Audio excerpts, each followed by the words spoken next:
नमस्कार भक्तांनो, आपली संस्कृती या आपल्या सिरीजमधील दुसऱ्या भागामध्ये तुमचं मनपूर्वक स्वागत आहे. माऊली हो, आपल्या हिंदू धर्मात अनेक महिने येतात. चैत्र, वैशाख, श्रावण, कार्तिक. पण एक असा महिना आहे जो सुरुवातीला कोणालाही नको होता, ज्याला अपवित्र मानलं जात होतं, ज्याला लोक धोंडा महिना म्हणत होते. पण एक दिवस असा आला जेव्हा स्वतः श्री विष्णूंनी त्या महिन्याला आपल्या नावाने ओळख दिली आणि त्या दिवसापासून तो साधा महिना राहिला नाही. तो झाला पुरुषोत्तम मास.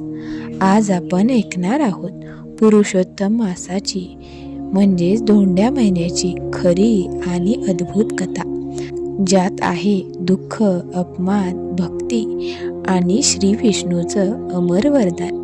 ही कथा शेवटपर्यंत नक्की ऐका, कारण कदाचित या कथेमुळे तुमच्या जीवनातील संकटांचाही अंत होऊ शकतो. चला तर मग सुरुवात करूयात. खूप प्राचीन काळाची गोष्ट आहे. त्यावेळी पृथ्वीवर धर्म होता, यज्ञ होत होते, लोक देवाची भक्ती करत होते. देवांचे दिवस, तिथी, नक्षत्र, महिने सगळ्यांना मान होता. श्रावण महिना आला की लोक शिवभक्तीत रमायचे. कार्तिक आला की दिव्यांची रोषणाई व्हायची. चैत्रात उत्सव साजरे व्हायचे. पण या सगळ्यांमध्ये एक महिना असा होता ज्याला कोणी मानत नव्हतं. तो महिना आला की लोक म्हणायचे, हा अपशकुनी महिना आहे. या महिन्यात शुभ कार्य करू नये, लग्न नको, गृहप्रवेश नको, नवीन काम नको. या महिन्याचं कुणी स्वागत करत नव्हतं. तो महिना एकटाच दुःखी, अपमानित आणि तिरस्कृत झाला होता. तो म्हणजे अधिक मास. एक दिवस अधिक मास खूप दुःखी झाला. तो विचार करू लागला, मी इतका वाईट का आहे? लोक मला अशुभ का मानतात? माझ्यात काय कमी आहे? ज्यावेळी इतर महिन्यांना सन्मान होत होता, त्यावेळी अधिक मासाला अपमान सहन करावा लागत होता. लोक त्याला मलमास म्हणत होते. तो रडत होता, आकाशात फिरत होता, पण कुणी त्याच्याकडे पाहत नव्हतं. एक दिवस तो देवांकडे गेला. सर्वप्रथम तो इंद्रदेवांकडे गेला. देवराज इंद्र, मला सांगा, लोक माझा इतका तिरस्कार का करतात? इंद्र म्हणाले, मी तुला मदत करू शकत नाही, कारण तुझा स्वामीच नाही. हे ऐकून अधिक मासाचं हृदय तुटलं. तो ब्रह्मदेवांकडे गेला.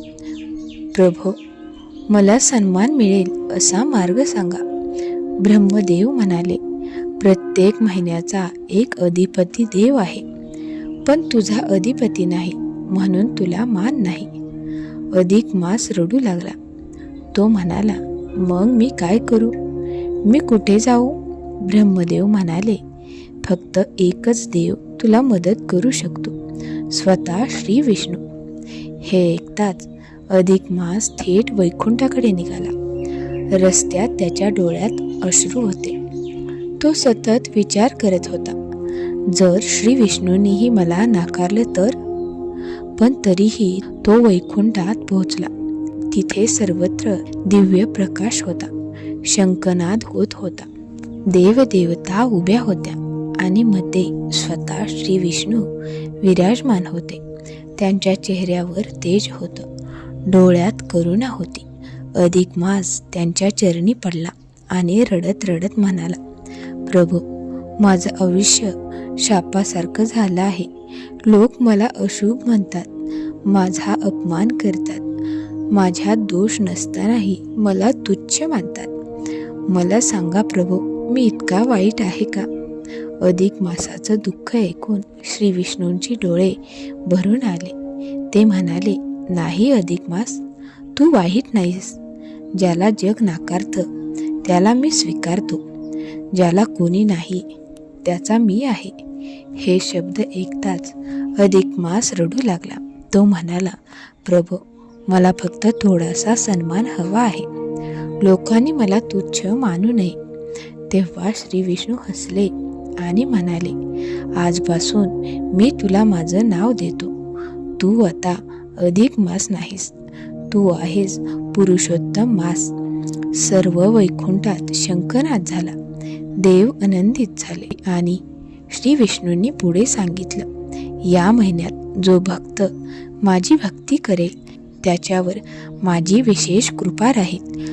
जो दान करेल त्याचं पुण्य अनेक पटीने वाढेल.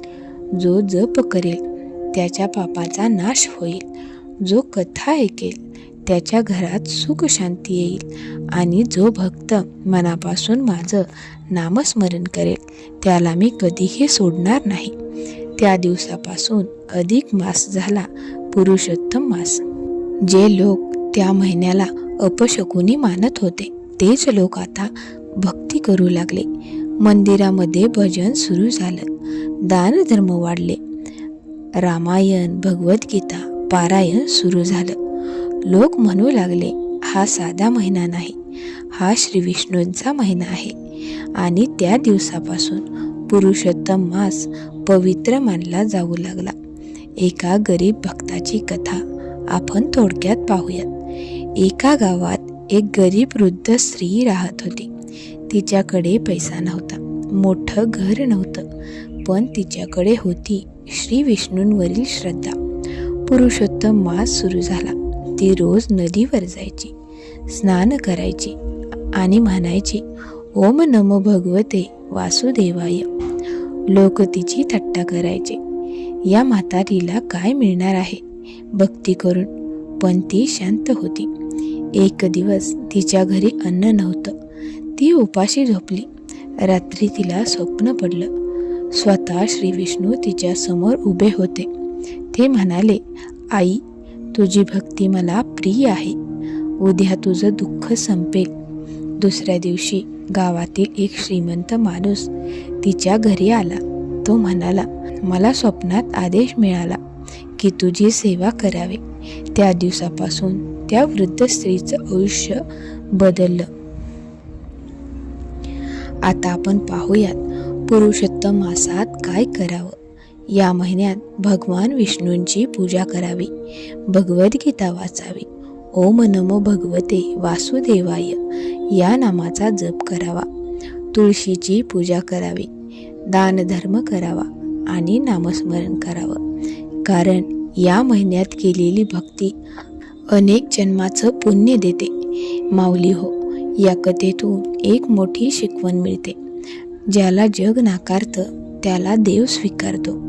आज कदाचित लोक तुम्हाला कमी समजत असतील, तुमचा अपमान करत असतील, पण लक्षात ठेवा, जर श्री विष्णूंवर श्रद्धा असेल तर एक दिवस नक्कीच सन्मान मिळतो. तर भक्तांनो, ही होती पुरुषोत्तम मासाची खरी आणि अद्भुत कथा. जर तुम्हाला ही कथा आवडली असेल तर व्हिडिओला लाईक करा आणि आपल्या चॅनलला सबस्क्राईब करा आणि कमेंटमध्ये नक्की लिहा, श्री विष्णू भगवान की जय. पुन्हा भेटू अशाच एका दिव्य कथेसोबत. तोपर्यंत भक्तीत राहा आणि आनंदी राहा.